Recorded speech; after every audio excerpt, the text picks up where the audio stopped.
Hello everyone, welcome to learning book पे आप सभी का स्वागत है। दोस्तों, मेरा नाम मनीष शुक्ला और हम डिस्कस कर रहे हैं जनरल साइंस की पूरी एक सीरीज़ को, जिसमें हम फिज़िक्स, केमिस्ट्री और बायो के उन क्वेश्चन का डिस्कशन कर रहे हैं जो इससे पहले किसी न किसी कम्पिटिटिव एग्ज़ाम में पूछे जा चुके हैं। उसी क्रम में हम इस समय लाइट के डिस्कशन को कंटिन्यू कर रहे हैं। लाइट के पीछे अभी पिछले 2-3 पार्ट से हम लाइट का ही डिस्कशन कर रहे हैं और आज भी अभी हम लाइट के ही क्वेश्चन को करेंगे, क्योंकि लाइट किसी भी कंपटीशन का एक मेजर पोर्शन कवर करता है। जो जनरल साइंस में क्वेश्चन आते हैं उसमें लाइट से 3 से 4 क्वेश्चन हर एग्ज़ाम में पूछे ही जाते हैं, जिसमें जीके क्वेश्चन आते हैं। तो आइए फिर बिना विलंब किए शुरुआत करते हैं अपने आज के इस क्वेश्चन आंसर सेशन की।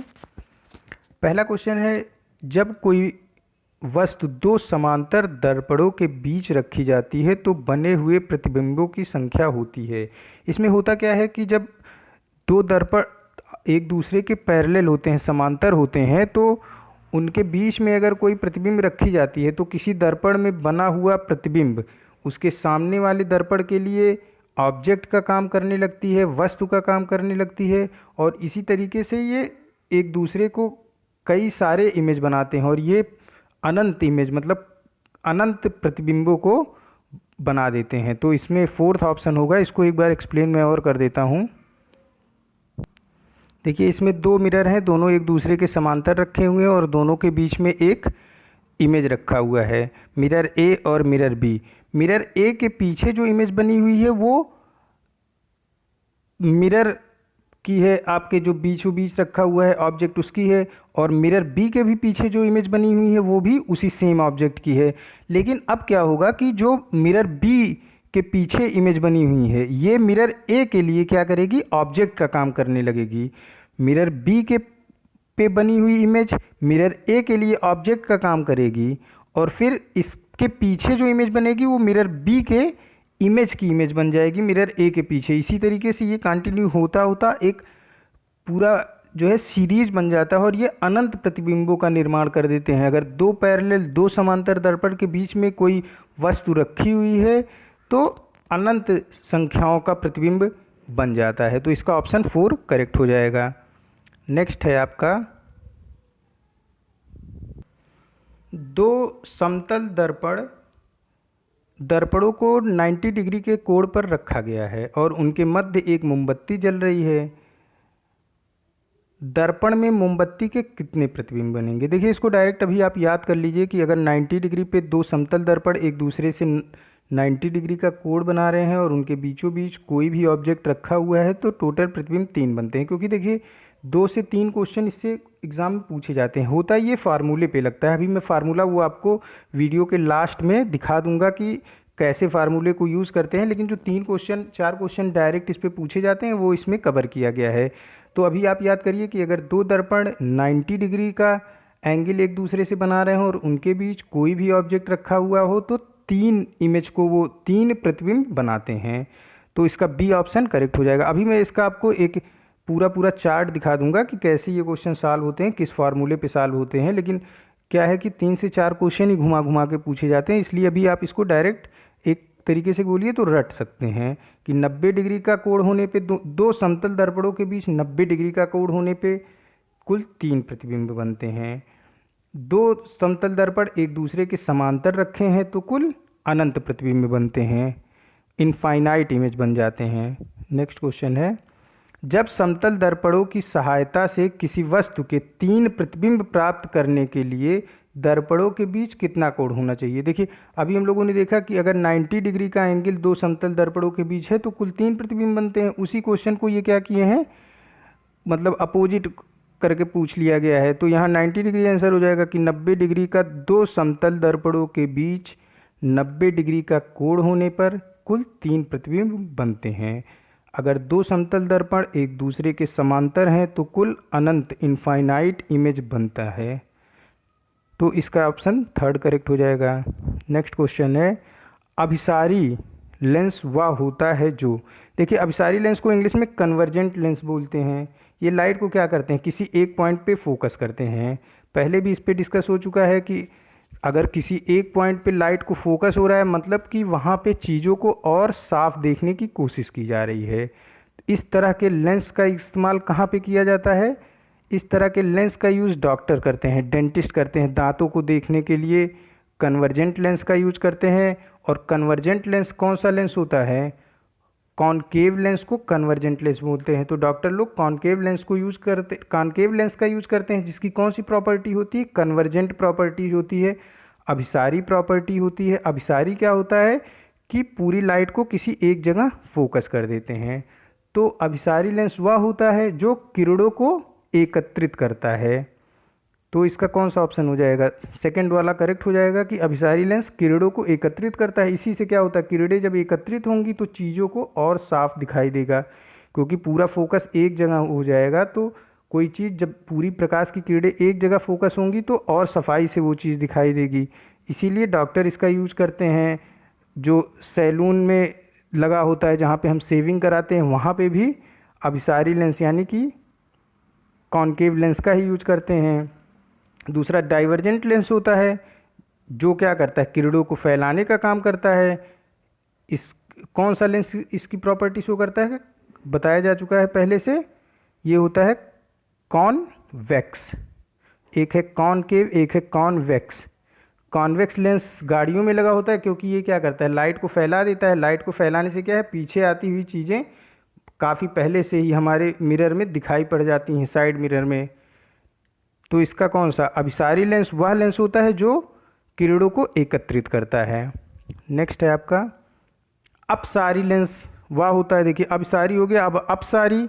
डाइवर्जेंट लेंस कौन सा होता है? जो किरणों को फैला देता है। डाइवर्जेंट लेंस किरणों को फैला देता है। कन्वर्जेंट लेंस किरणों को एकत्रित करता है। कन्वर्जेंट लेंस को जो है अभिसारी लेंस बोलते हैं, डाइवर्जेंट लेंस को अपसारी लेंस बोलते हैं। तो अपसारी लेंस क्या करेगा, ये किरणों को फैला देगा। इसका इस्तेमाल कहाँ होता है? गाड़ियों की साइड मिरर में, जिससे पीछे आती हुई गाड़ी हमें साइड मिरर में दिख जाती है। नेक्स्ट है आपका क्वेश्चन, प्रकाश का रंग निर्धारित होता है। प्रकाश का रंग निर्धारित होता है, देखिए जो वाइट लाइट होती है वो 7 कलर से मिलके बनी होती है, ये हम सभी जानते हैं। और उन सब की तरंग दैर्ध्य वेवलेंथ अलग अलग होती है। वायलेट की वेवलेंथ सबसे कम और रेड कलर की वेवलेंथ सबसे ज़्यादा होती है। तो प्रकाश का जो रंग होता है, जो प्रकाश का कलर होता है, वो उसके वेवलेंथ यानी तरंग दैर्ध्य पे डिपेंड करता है। तो ऑप्शन सेकंड करेक्ट हो जाएगा। नेक्स्ट क्वेश्चन है, डायोप्टर किसकी इकाई है? लेंस की क्षमता यानी लेंस की जो पावर होती है उसकी इकाई डायोप्टर होती है। देखिए किसी को माइनस, कभी आप देखेंगे -0.25 डी डायोप्टर लिख के देता है, वहाँ पे डी का क्या मतलब होता है? डायोप्टर ही होता है। और जो किसी किसी लेंस की क्षमता अपनी माइनस में होती है, किसी की प्लस में होती है, तो वो सारे क्या होते हैं, वो डायोप्टर में लिखे होते हैं। तो डायोप्टर किसकी इकाई है? लेंस के क्षमता की इकाई है।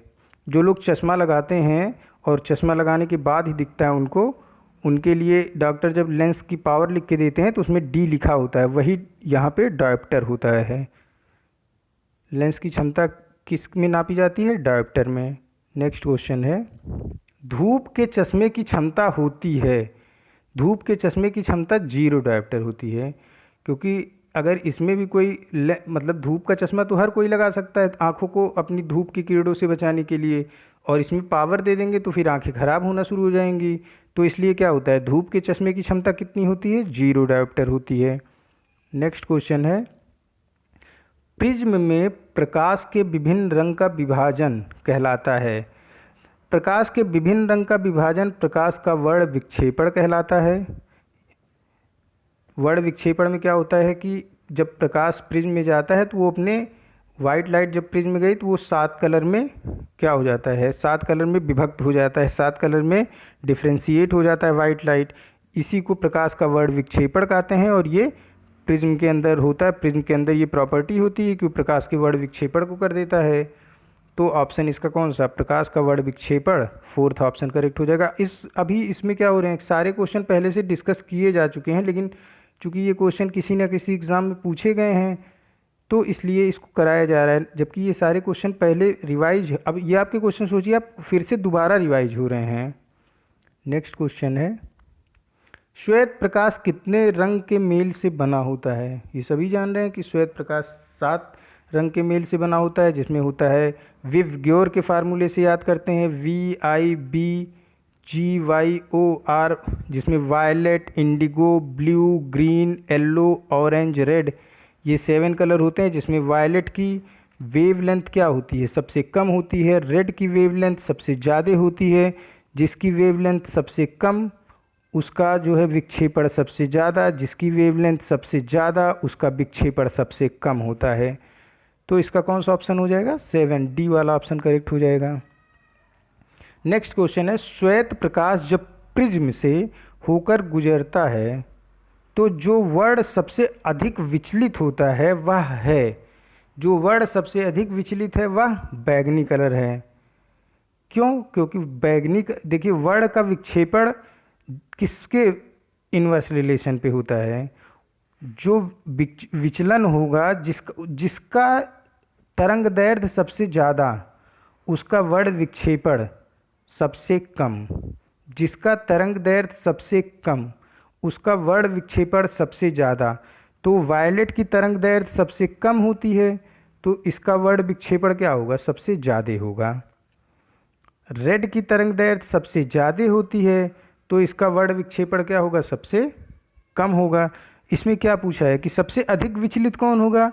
बैंगनी कलर, वायलेट कलर सबसे अधिक विचलित होगा, क्योंकि इसकी जो है तरंग दैर्ध्य वेवलेंथ सबसे कम होती है। तो सेकंड ऑप्शन इसका करेक्ट हो जाएगा। नेक्स्ट क्वेश्चन है, श्वेत प्रकाश जब प्रिज्म से होकर गुजरता है तो जो वर्ण कम विचलित होता है वह है। श्वेत प्रकाश जब प्रिज्म, अच्छा यहाँ पे कौन सा, अभी पीछे पूछा कि सबसे ज़्यादा विचलन किसका हुआ? वायलेट का सबसे ज़्यादा विचलन हुआ, क्योंकि उसकी तरंग दैर्ध्य सबसे कम थी। रेड का विचलन सबसे कम होगा, क्योंकि इसकी तरंग दैर्ध्य सबसे ज़्यादा है। पीछे के क्वेश्चन में आप देखेंगे, अभी इसके जस्ट पहले वाला क्या क्वेश्चन था कि सबसे अधिक विचलित होता है कौन सा? बैंगनी। क्यों? क्योंकि इसका जो है तरंग दैर्ध्य सबसे कम होता है। अगला क्वेश्चन ही क्या है कि श्वेत प्रकाश जब प्रिज्म से होकर गुजरता है तो वर्ण कम विचलित होता है। कम कौन विचलित होगा? जिसकी तरंग दैर्ध्य सबसे ज़्यादा होगी वो सबसे कम विचलित होगा। लाल रंग की तरंग दैर्ध्य सबसे ज़्यादा होती है, इसलिए इसका विचलन सबसे कम होगा। नेक्स्ट क्वेश्चन है, प्राथमिक रंग हैं। प्राथमिक रंग देखिए उन रंगों को बोला जाता है कि वे रंग जो अन्य रंगों के मिश्रण से उत्पन्न नहीं किए जा सकते हैं। सारे कलर किसी न किसी रंग के मिश्रण से उत्पन्न किए जा सकते हैं, लेकिन 3 ऐसे कलर हैं जो किसी भी मिश्रण से उत्पन्न नहीं किए जाते हैं। ये कौन कौन से हैं? ये ब्लू हैं, ग्रीन हैं और रेड हैं। ये तीनों जो है आपके प्राइमरी कलर बोले जाते हैं, ब्लू, ग्रीन, रेड। इसे तो याद ही करना पड़ेगा आपको, क्योंकि कुछ चीज़ें फैक्ट होती हैं जिसे हमें अपने याद ही रखना पड़ता है। तो ब्लू यानी कि नीला, ग्रीन यानी कि हरा, रेड यानी कि लाल, ये तीनों रंग प्राथमिक रंग कहलाते हैं, क्योंकि ये अन्य रंगों के मिश्रण से उत्पन्न नहीं किए जा सकते हैं। नेक्स्ट क्वेश्चन है, 3 मूल रंग हैं। वही देखिए प्राथमिक कलर को वहाँ पूछ लिया कि प्राथमिक कलर की डेफिनीशन क्या है। तो प्राथमिक कलर की डेफिनीशन होती है कि वे रंग जो अन्य रंगों के मिश्रण से उत्पन्न नहीं किए जा सकते, उन्हें प्राथमिक रंग कहते हैं। अब वही पूछ लिया कि प्राथमिक रंग कौन कौन से हैं? नीला, हरा, लाल, ये क्या होते हैं? आपके प्राथमिक रंग होते हैं। ब्लू, रेड एंड ग्रीन प्राथमिक रंग होते हैं।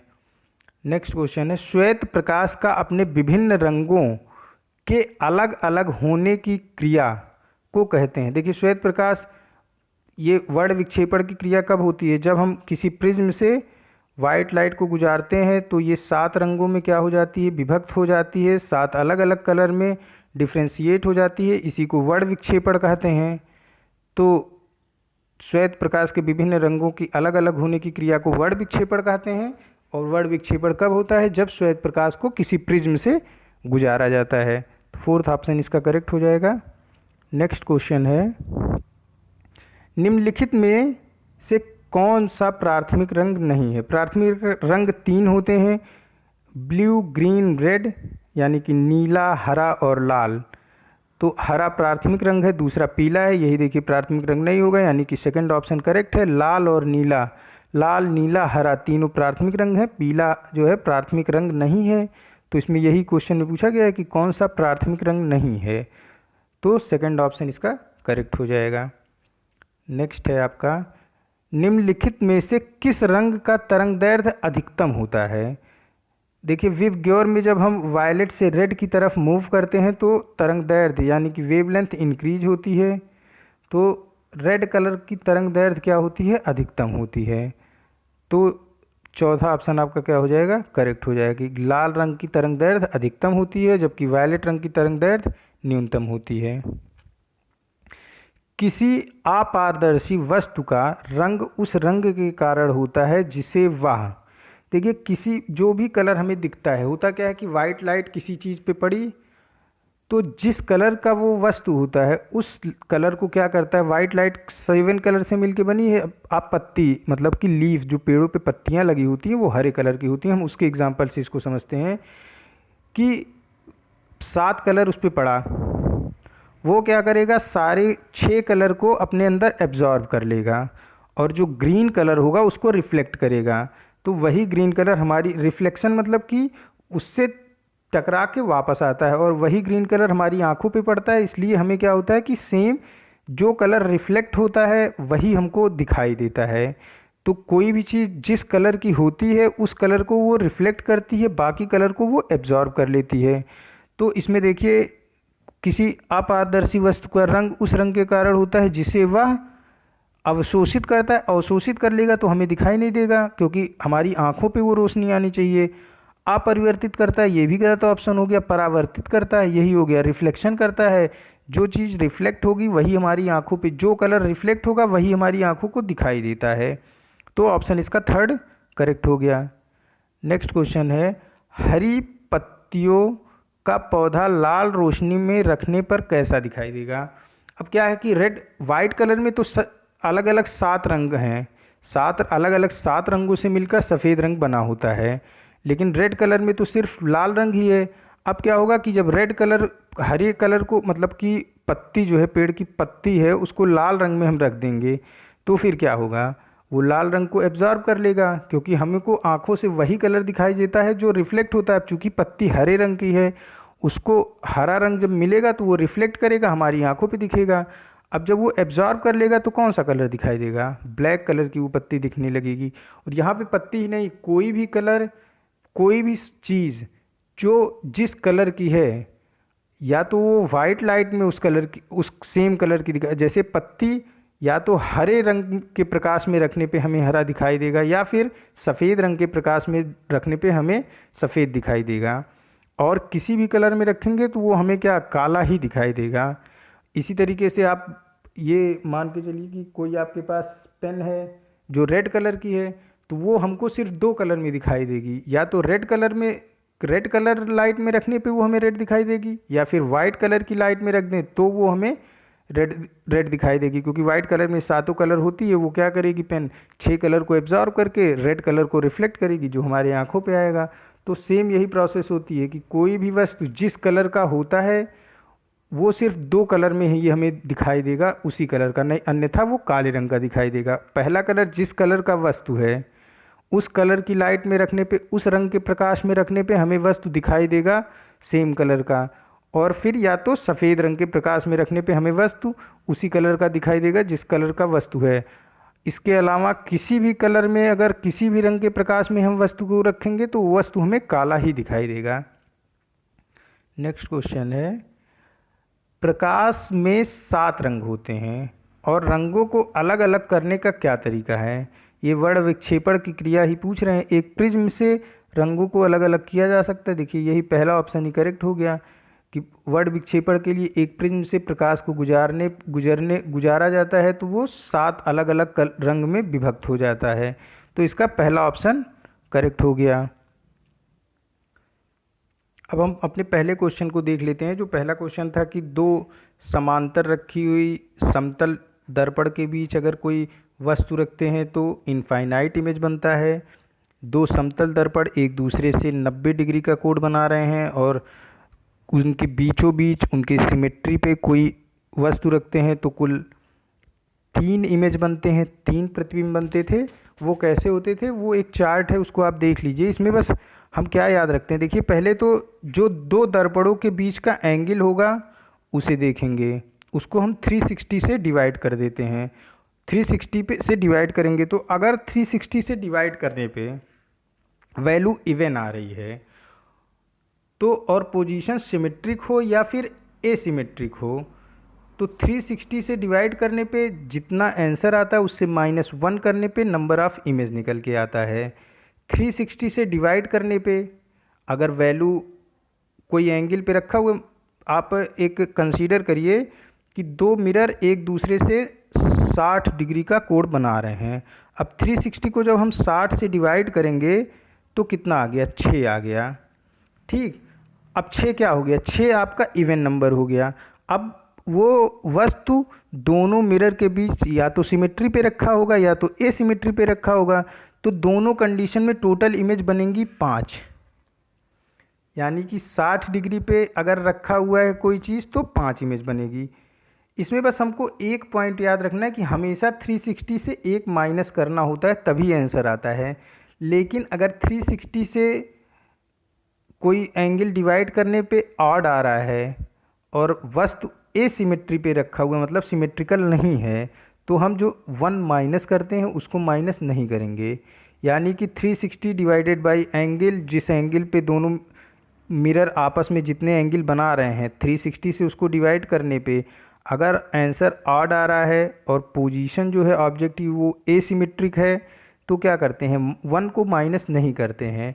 नहीं तो सारे कंडीशन में 1 को माइनस करके ही आंसर को निकाला जाता है। तो फिर अब इसके आगे हम अपना नेक्स्ट लेक्चर में देखेंगे। तब तक के लिए thank you for watching this, keep study on learning book, stay home, stay safe, thank you.